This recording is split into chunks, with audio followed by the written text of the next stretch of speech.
שלום חברים, כאן איש הגאדג'טים. היום אנחנו נעשה סקירה על מכשיר הטלפון LG G4. אנחנו נתחיל בסקירה ממה מגיע בקופסה, עיצוב, מסך, מצלמה, תוכנה וחומרה, סוללה, וכמובן בסופו של דבר סיכום, אם כן או לא. אז בואו נתחיל.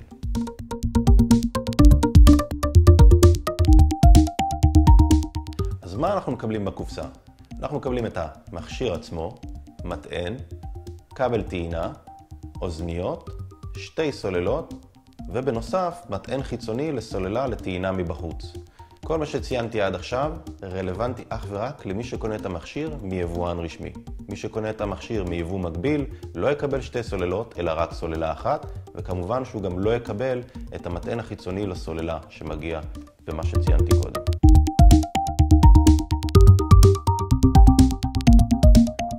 עיצוב. אז בואו נתחיל מהמסך עצמו בקדמת המכשיר, 5.5 אינץ', אחד המסכים היותר גדולים כרגע בשוק הטלפונים. מסביב למסך יש לנו ציפוי של פלסטיק, הוא מאוד נראה מתכתי, אבל בעצם לא להתבלבל, זה פלסטיק. בחלקו האחורי של המכשיר יש לנו את הכיסוי שהוא ניתן להסרה והרכבה. אחת הסיבות שתרצו להסיר אותו זה בעצם להכניס את הבטריה, וגם כרטיסים ואפילו כרטיס זיכרון שתומך עד 128 ג'יגה. בנוסף, בחלקו האחורי אנחנו יכולים לראות את הרמקול, שלפי דעתי פחות מוצלח המיקום. כמה סיבות פשוטות. אחד, בקלות אפשר לחסות אותו עם היד.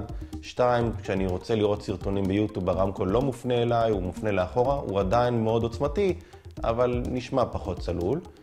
כמובן שגם נמצאים ב-LG כפתורי הכיבוי, הדלקה, ווליום, שליטה על הווליום של העוצמה. זה משהו שהוא לא דומה לטלפונים אחרים, אבל אם אתם שואלים אותי, מאוד קל להתרגל לשימוש בהם. וגם כמובן המצלמה האחורית. בתחתית המכשיר נמצאים לנו שקע טעינה ושקע חיבור האוזניות.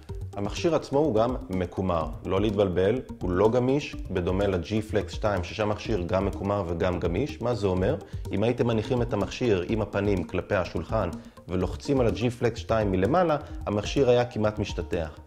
ב-G4 זה לא המקרה, הוא פשוט מקומר, נשאר בצורה של חצי ירח.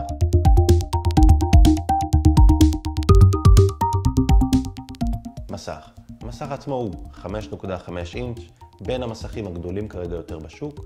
המסך מגיע גם ברזולוציה מאוד גבוהה של 2560 על 1440. איפה זה בא לידי ביטוי?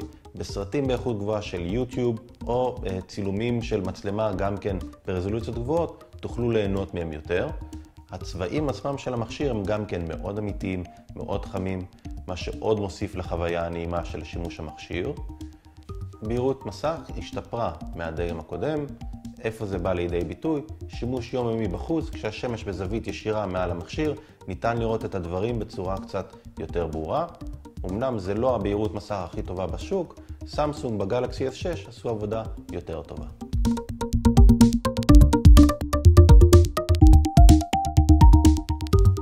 מצלמה. הגענו לחלק הכי מדובר של ה-LG G4. המצלמה האחורית מצלמת ב-16 מגה פיקסל. בצד ימין של המצלמה אנחנו יכולים לראות את נורית הפלאש. בצד שמאל של המצלמה אפשר לראות את נורית הלייזר פוקוס, שבעצם עוזרת למכשיר לעשות התפקסות מאוד מהירה.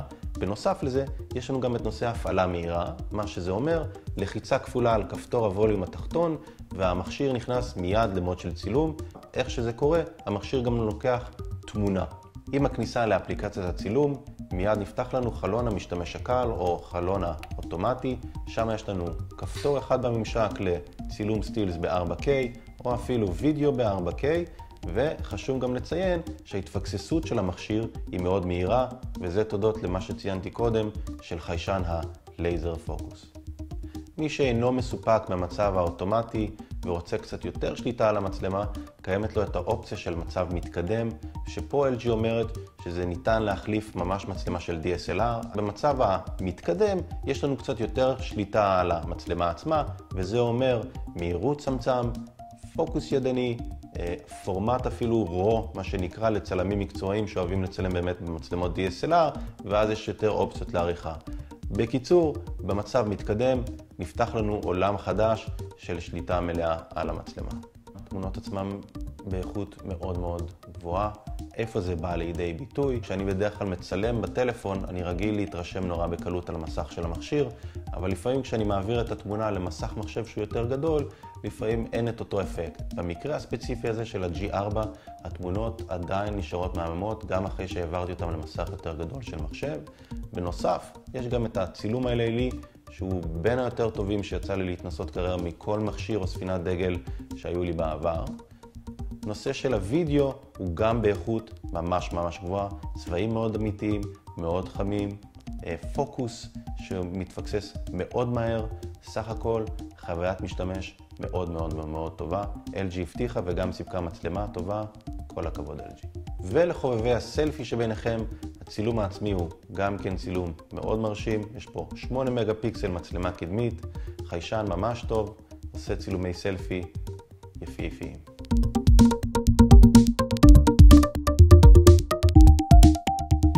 חומרה ותוכנה.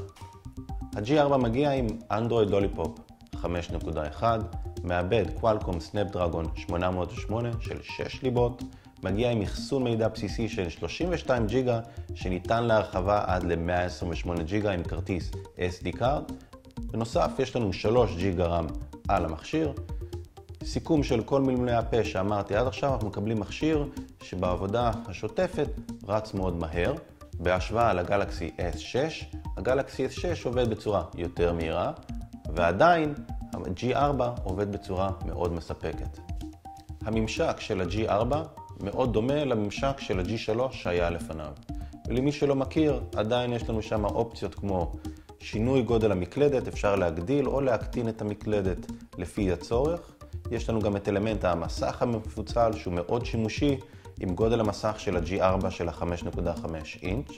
בנוסף, יש לנו אופציה אפילו חדשה, וזה ההגדרות האוטומטיות, שזה לדוגמה, אם אני לוקח אוזניות ומחבר אותם למכשיר, אני יכול לגרום למכשיר להתחיל לעשות איזושהי פעולה מסוימת, כמו להתחיל לנגן מוזיקה, או להתקשר לאיזה חבר ברשימת הטלפונים.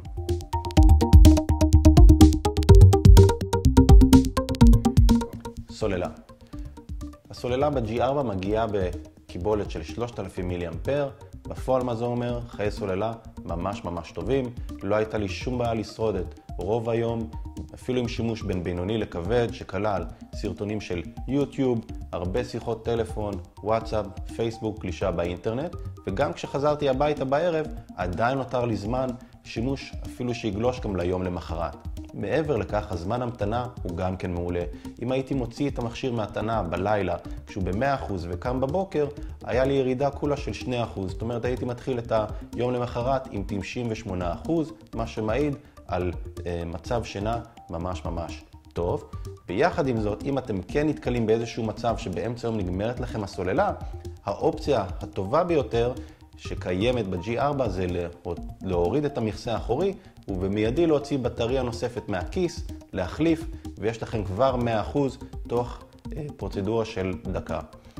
בנושא של טעינה מהירה, נכון לעכשיו אנחנו לא מקבלים בקופסה את המטען לטעינה מהירה, זה יהיה מטען שאתם תצטרכו לקנות בנפרד. מה שכן, זה אומר שאתם המטען הרגיל שאתם מקבלים, טעינה רגילה מ-0 עד 100%, לי לקחה בסביבות השעתיים, בניגוד למתחרים כמו בגלקסי S6, ששם טעינה מהירה זה בסביבות השעה לשעה וחצי מ-0 ל-100%. בנוסף, ה-LG G4 כרגע לא תומך בטעינה אלחוטית, לא שזה אומר שהוא לא יתמוך בעתיד, זה משהו שהוא כן יכול לבוא, אז לא הייתי שולל את האופציה בדגם הנוכחי.